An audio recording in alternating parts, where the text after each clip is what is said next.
Assalamualaikum warahmatullahi wabarakatuh. Hari ini saya dan ahli kumpulan saya akan melakukan satu sesi yang dinamakan brainstorming. So, di mana saya sendiri yang bernama Hazib bin Hazman bersama ahli-ahli kumpulan saya iaitu Mukhlis bin Muhammad Sanwan dan Muhammad Hafiz Faruqi bin Mat Saifuddin. So, tujuan kami melakukan brainstorming ini adalah untuk membandingkan idea setiap ahli kumpulan kami dan kami akan mengambil mana satu idea yang paling orang kata paling tepat lah, paling sesuai untuk membuat projek untuk visual basic programming ini. So, saya akan mulakan dengan Mukhlis. Okay, so cadangan saya di mana situasi dia adalah semasa register untuk pertandingan futsal. So kat mana dalam interface tu first kali kita ada bahagian team details, yang mana dalam team details tu ada nama, alamat, nombor phone, nama team dengan email.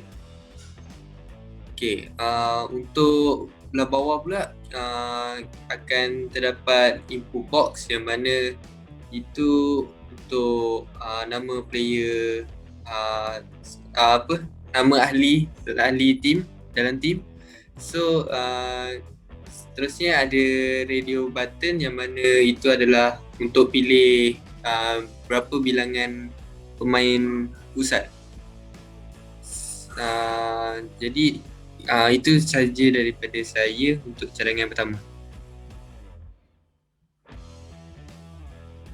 Okay, terima kasih kepada Mukhlis. So, kita recap balik idea Mukhlis di mana Mukhlis ingin membuat satu situation yang dinamakan pertandingan futsal kepada orang ramai. So, pertama interface Mukhlis, dia meletakkan teams details. Di dalam teams detail ini akan mengandungi nama, alamat, nombor phone, team, email. Dan di mana sekiranya kalau user menekan akan ada input box, di mana input box ini user perlu masukkan nama ahli tim futsal mereka, dan di bawah nama ahli tim ni akan ada radio button di mana dia akan memilih bilangan pemain futsal. So saya nak tanya pada Mukhlis, bilangan pemain futsal ni minimum dia berapa orang? Minimum dia 5, maksimum dia 7. Okay, so ini idea untuk Mukhlis, idea yang pertama. So kita pergi kepada Muhammad Hafiz Faruqi pula untuk menerangkan idea dia. Okay, so yang seterusnya idea yang saya dapat. So first kali dalam situationnya kita nak check sama ada kita boleh undi ataupun tidak. So first kali kita akan ada user detail. So ada nama, ada dia punya nombor phone dan email. Lepas tu seterusnya kita letakkan dia punya sekali gender, sama ada lelaki ataupun wanita. So next kita umur dia kita boleh letak sekali. So tentang umur dia akan buat pilihan sama ada dia adalah remaja, adult or age, orang yang dah bertatua. Faruq, saya ingin tanya kepada Faruq, di bahagian user detail ni nak letak umur ke tak? Tak. Letak umur lepas user detail? Dia punya gender, pilihan radio button lah. Radio button. So ini untuk gender radio button dia gender. Lepas tu tak, Faruq teruskan. Saya tanya je. Okay, kita teruskan. Di bahagian radio button, Faruq ingin letak gender. Selepas itu okay, selepas tu dia akan, bila kita dah tekan button, dia punya button save, dan dia akan keluar sama ada kita berjaya ataupun tidak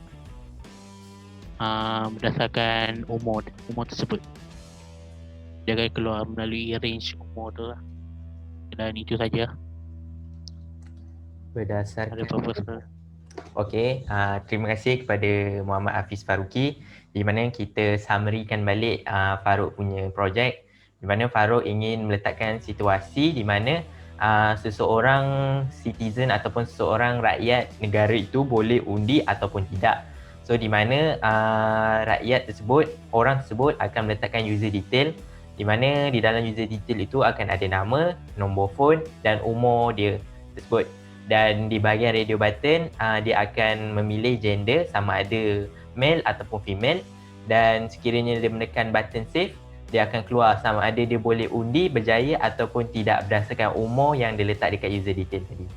So terima kasih kepada Faruq. Kita pergi seterusnya, iaitu saya sendiri, di mana saya punya situasi ini saya akan menggunakan satu situasi tentang library, di mana sekiranya user detail ini dia punya fungsi adalah untuk user detail, fungsi dia untuk meminjam buku. Kita tengok dan seseorang itu perlu meletakkan nama dia. Lepas tu kena letak alamat untuk kita tahu dia tinggal kat mana. Lepas tu kita kena letak dia punya umur dan kita suruh dia letak nombor phone kalau apa-apa jadi. So ini adalah untuk user detail untuk situasi saya, dan saya di bahagian saya perlu meletakkan radio button, di mana radio button ini fungsi dia adalah untuk memilih berapa banyak buku yang dia dah pinjam. So radio button sama ada minimum kita boleh bagi dia 3, lepas tu maksimum 4, 5 dan 6. So sekiranya dia menekan save dan dia akan beritahu buku apa yang dia pinjam. Di radio button ni berapa buku yang dia pinjam. Dan kita perlu meletakkan tarikh untuk memulangkan buku tersebut. Itu adalah idea saya.